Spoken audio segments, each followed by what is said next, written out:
നമസ്കാരം, ഇത് the India.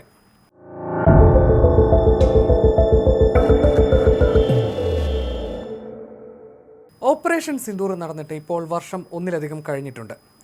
ഇന്ത്യയുടെ അന്നത്തെ തിരിച്ചടിയിൽ പണി കിട്ടിയത് പാകിസ്ഥാന് മാത്രമായിരുന്നില്ല. പാകിസ്ഥാൻ പ്രേമം കാണിക്കാൻ പോയ തുർക്കിക്കും വലിയ തിരിച്ചടിയാണ് ഓപ്പറേഷൻ സിന്ദൂർ കാരണം നേരിടേണ്ടി വന്നത്. തുർക്കി ഏവിയേഷൻ കമ്പനിയായ സെലിബിക്കാണ് ഇന്ത്യയിൽ കനത്ത തിരിച്ചടി നേരിടേണ്ടി വന്നത്.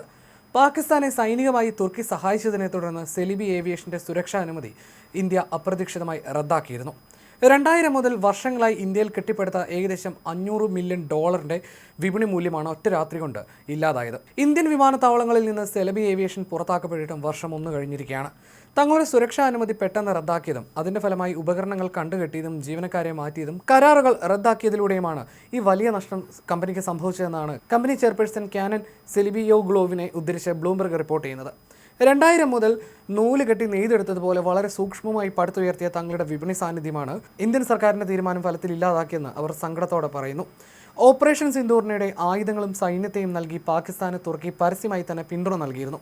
തുർക്കിയിൽ നിർമ്മിച്ച 350-ലധികം ബൈറക്ടർ TB2 അസിസ്ഗാർഡ് സോങ്കാർ ഡ്രോണുകളും അന്ന് പാകിസ്ഥാനിലേക്ക് തുർക്കി അയച്ചിരുന്നു. 2025 മെയ് മാസത്തിൽ, അതായത് ഓപ്പറേഷൻ സിന്ദൂറിന് ഒരാഴ്ചയ്ക്ക് ശേഷം കേന്ദ്ര സർക്കാർ ശക്തമായി നടപടി സ്വീകരിക്കുന്നതിന് മുൻപ് ന്യൂഡൽഹി, ബംഗളൂരു, മുംബൈ എന്നിവയുൾപ്പെടെ 9 പ്രധാന ഹബ്ബുകളിൽ ഗ്രൗണ്ട് ഹാൻഡ്ലിംഗ് പ്രവർത്തനങ്ങൾ നിയന്ത്രിച്ചിരുന്ന ഒരു പ്രമുഖ സ്ഥാപനം തന്നെയായിരുന്നു സെലബി. എന്നാൽ ഇന്ത്യ ശക്തമായി തിരിച്ചടി നൽകി കൃത്യം ഒരാഴ്ചയ്ക്ക് ശേഷം, അതായത് 2025 മെയ് 15-ന് ഇന്ത്യയുടെ സിവിൽ ഏവിയേഷൻ മന്ത്രാലയം ഈ കമ്പനിയുടെ സുരക്ഷാ അനുമതി ഉടനടി പ്രാബല്യത്തോടെ റദ്ദാക്കി.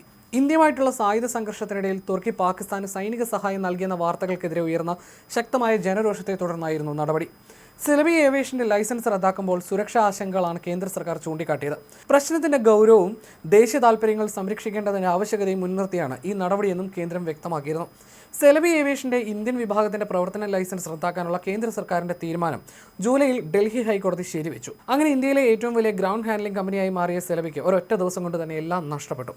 ഇന്ത്യയിലെ പ്രധാന വിമാനത്താവളങ്ങളിലുടനീളമായി പ്രതിവർഷം ഏകദേശം 58,000 വിമാനങ്ങളും 5,40,000 ടൺ കാർഗോയും ഈ കമ്പനി കൈകാര്യം ചെയ്തിരുന്നു. കമ്പനിയുടെ പ്രവർത്തനം സർക്കാർ നിർത്തിയതോടെ കമ്പനിയുടെ ഉപകരണങ്ങൾ കണ്ടുകെട്ടുകയും ഒപ്പം 10,000 ജീവനക്കാരെ മറ്റൊരു ഓപ്പറേറ്ററിലേക്ക് മാറ്റുകയും ചെയ്തു. കമ്പനിക്ക് നേരിട്ട ഈ നഷ്ടം അതീവ വേദനാജനകമാണെന്നാണ് ചെയർപേഴ്സൺ കാനൻ പറയുന്നത്. താൻ ഇന്ത്യയുടെ ഒരു വലിയ ആരാധകയാണെന്ന് വിശേഷിപ്പിച്ച കാനൻ സെലിബിയോഗ്ലു ഇന്ത്യ തൻ്റെ രണ്ടാമത്തെ രാജ്യമാണെന്ന് കൂട്ടിച്ചേർത്തു. അതുകൊണ്ട് തന്നെ ഈ സാഹചര്യം ഞങ്ങളെ ശരിക്കും ഞെട്ടിച്ചു, അതെന്നെ വളരെയധികം വേദനപ്പെടുത്തിയെന്നാണ് അവർ ബ്ലൂംബർഗിനോട് പറഞ്ഞത്. ഇന്ത്യ ഓപ്പറേഷൻ സിന്ദൂർ ആരംഭിക്കുന്നതിന് ആഴ്ചകൾക്ക് മുൻപ് തന്നെ തുർക്കിഷ് വ്യോമസേന C-130 വിമാനവും ഒരു യുദ്ധക്കപ്പലും പാകിസ്ഥാനിലെത്തിച്ചിരുന്നു. മറ്റൊരു വസ്തുത എന്തെന്നാൽ ഓപ്പറേഷൻ സിന്ദൂറിന്റെ ഭാഗമായി 2 തുർക്കിഷ് സൈനിക ഉദ്യോഗസ്ഥരും കൊല്ലപ്പെടുകയും ചെയ്തിരുന്നു. വിമാനത്താവളങ്ങളിലെ ഗ്രൗണ്ട് ഹാൻഡ്ലിംഗ്, കാർഗോ സുരക്ഷാ പരിശോധന, യാത്രക്കാരുടെ രേഖകൾ പരിശോധിക്കൽ തുടങ്ങിയ അതീവ സുരക്ഷാ പ്രാധാന്യമുള്ള മേഖലകളിലായിരുന്നു സെലബിയുടെ പ്രവർത്തനം. രാജ്യതാൽപര്യം സംരക്ഷിക്കുന്നതിനായി ഇത്തരമൊരു ഗൗരവകരമായ നടപടി അനിവാര്യമാണെന്ന നിലപാടിലായിരുന്നു ഇന്ത്യ. വിമാനത്താവള മേഖലയുടെ അതീവ സുരക്ഷിതത്വവും കർശനമായി നിയന്ത്രിക്കപ്പെടുന്നതുമായ സ്വഭാവം കാരണം ഈ സേവനങ്ങൾ ഉയർന്ന സുരക്ഷാ ഭീഷണിയായി കണക്കാക്കപ്പെട്ടിരുന്നതിനാൽ കമ്പനിയുടെ പ്രവർത്തനത്തിൽ പലരും ആശങ്ക പ്രകടിപ്പിച്ചിരുന്നു. സുരക്ഷാ അനുമതി റദ്ദാക്കിയതിനെതിരെ അപ്പീൽ നൽകാൻ സെലബി ഡൽഹി ഹൈക്കോടതി സമീപിച്ചിരുന്നു. എന്നാൽ ദേശീയ സുരക്ഷയുമായി ബന്ധപ്പെട്ട കാര്യങ്ങളിൽ പിന്നീട് ഖേദിക്കുന്നതിനേക്കാൾ എപ്പോഴും മുൻകരുതലെടുക്കുന്നതാണ് നല്ലതെന്ന് നിരീക്ഷിച്ചുകൊണ്ട് കോടതി ഈ ഹർജി തള്ളുകയായിരുന്നു. തുർക്കി പ്രസിഡന്റ് റജബ് തൊയ്യിബ് ഉർദുഗാന്റെ മകൾ സുമയ്യ ഉർദുഗാന് കമ്പനിയിൽ ഓഹരിയുണ്ടെന്ന ആരോപണങ്ങൾ നിഷേധിച്ചതുൾപ്പെടെ തുർക്കി സർക്കാരുമായി തങ്ങൾക്ക് കാര്യമായ യാതൊരു ബന്ധവുമില്ലെന്ന് സെലബി വാദിച്ചെങ്കിലും ഫലമുണ്ടായില്ല.